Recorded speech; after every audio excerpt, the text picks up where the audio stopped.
దీనికి ఒక చిన్న కథ ఉందండి.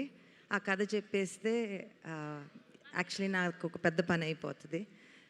నాన్నగారు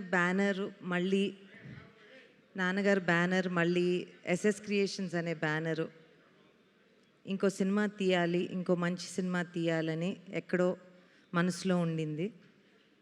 అండ్ దానికోసం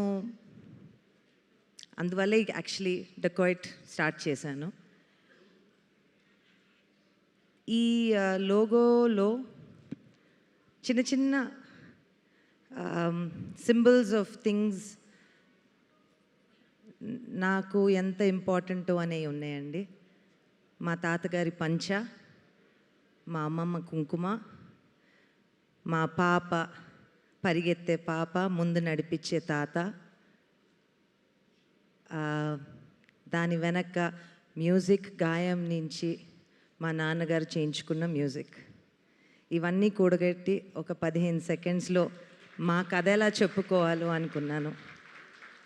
అండ్ ఇది ఎప్పుడో ఈ సినిమా మొదలుపెట్టే ముందు ఒక లోగో చేయించుకోవాలి అని ఎన్నిసార్లు అనుకున్నాను ఇవన్నీ పెట్టుకుని. అది అప్పుడు మొదలైంది. సినిమా ఎలా 2 ఏళ్ళు పట్టిందో అలానే లోగో కూడా నిన్న రాత్రే ఫైనల్ చేసుకున్నాం. దీంట్లో ఎస్ఎస్ క్రియేషన్స్ అంటే ఒక వైలెంట్ ఎస్సు, ఒక సైలెంట్ ఎస్సు అని మొన్న ఎవరో జోక్ చేశారు. నేను వైలెంట్ అంట. సో ఈ సినిమాకి సైలెంట్గా ప్రొడ్యూస్ చేసి బ్యాక్ బోన్గా నిలిచిన మా అన్నయ్యని రమ్మంటున్నానండి, సుమంత్ గారు. Sumanth is the silent producer of this film.